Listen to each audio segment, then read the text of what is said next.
Everybody, Automotive Inquiries here. I'm doing a quick video on manual transmission in a Volvo tractor, but more commonly the 10-speed Eaton Fuller transmission. If you look right here in the truck I'm in, there's no shift pattern on top of the actual gear shifter itself, so you'll usually find that somewhere down here on most trucks on the little cowling. And the Volvos, it's up here. So you can see right there, whites being your upper gears, and your dark colored ones are going to be that. Now you can see that reverse also has a high and low, but I would recommend just always using low because it helps getting your trailer where you need it to be, and it'll move in high reverse, so keep that in mind. So I do have the truck running for the purposes of this one, just so I can get it in and out of gears as I kind of quickly show you. So again, here's our shifter. We have a flipper or range selector here, so I always like to think of it as down low are your low gears, up high is your high gears.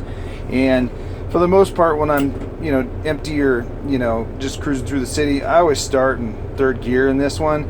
But to get to first gear, there's actually a spring detent here that you have to push past to even get to it, because it's a granny gear. Now the reason why I left it running is because you're not going to be able to pull this in here, being a synchronized transmission.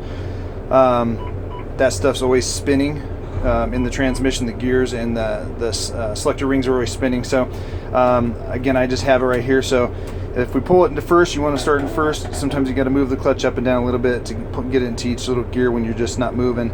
So we have first, second, third, fourth, fifth, up high. You're going to pull it all the way past the detent wall. 6, 7, 8, 9, 10. Now at the end of the day, when you want reverse, it's going to be all the way over and up. And then, like I said, if you are in one of these gears and you flip this flipper, it's going to stay in the last selection that you had. So if you wanted it high or low reverse, even though you flip the flipper up, it's going to be. But if you pull this out of it, you're going to hear kind of a thunk in the transmission. That's the range selector going to the high side of the gears, which for the most part, once you get past fifth gear, it's probably not going to want to get going for you unless you're just bobtailing. So just keep that in mind. If you go right from fifth into reverse, you're going to be in reverse high. So for that part, just wanted to show you kind of that, because again, you won't always have the shift pattern here. So get in it, practice it, don't freak out about it. Now if you had a little switch over here, another range selector for high-low, would be a 13-speed or an 18-speed, but for the most part you can still drive that transmission until you get comfortable, just like a 10-speed. But then that's a whole different video, and I'll try and get my hands on a 13-speed soon to show you. Now some trucks are a little bit more explanatory if you're going to float gears or double clutch. So the Volvo right here has that little green area is kind of where you're going to float gears at. Most of these big trucks, you're going to be in between 1,000 and 1,600 RPM. So when you get up to your higher RPM, because it's idling and not moving, it won't go past 13, 14. But once you get up to that 1,600, you're going to push, before you let off the throttle, you're going to push the gear selector out. And as it drops from the, say, 15, 1,600 range down to the 12 range, you want to drop about 300-400 RPM. That's when you can go from, say, 5th to 6th or 2nd to 3rd or whatever. When you first start out, those gears are so low, they're going to wrap up real quick, so you're going to get 1,600 real quick. And when you get up to 1,600,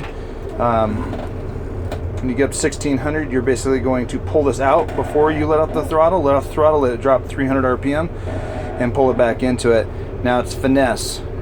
So each truck, even if it's the same Volvo across the line, they're all going to shift a little bit different, and some of the way the motors, the Cummins or the Volvo motor or the International motor spool up, you're going to have to feather it to find out what that range is, because Freightliners, some Internationals and stuff like that aren't going to have that little green area on the tachometer to kind of give you an idea. I would suggest when you're learning to float gears is roll down your window and listen to that motor rev up, and start learning where your truck is that you're driving likes to shift and float gears.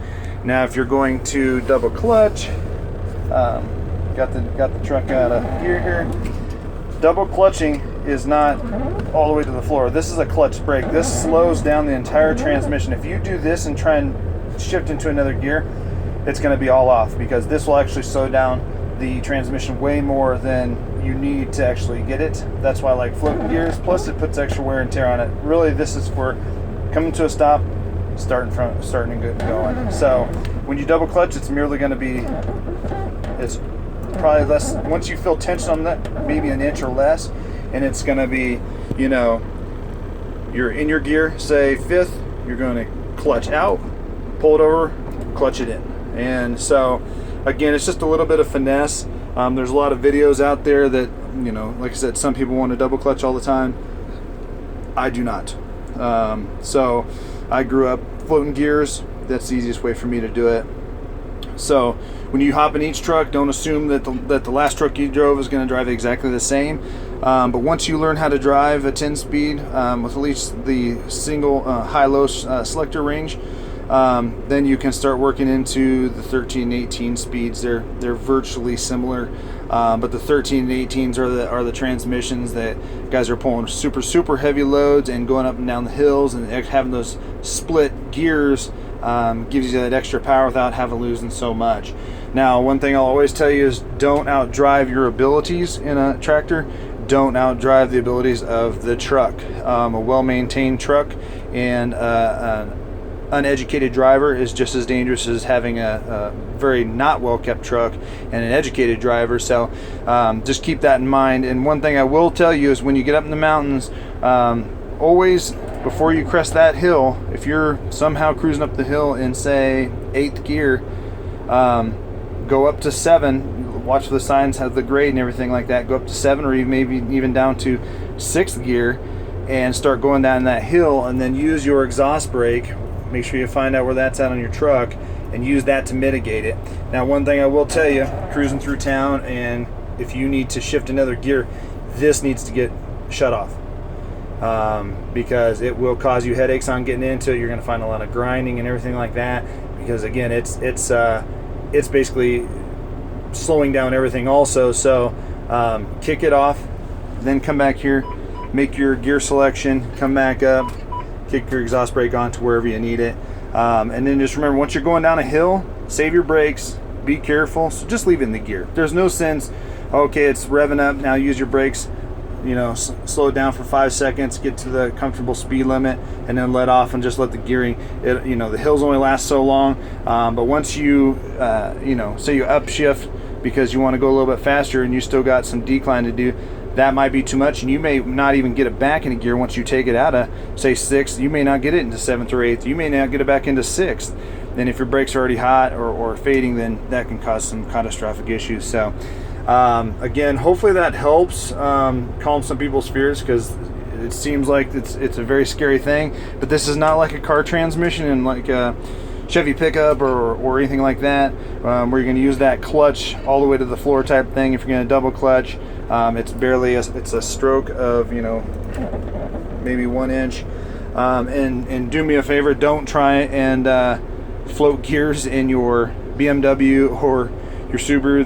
They're completely different kinds of transmissions, and that one needs that clutch depression to let that gear selection happen without causing damage. So hope that helps, guys. Thanks. Subscribe and like.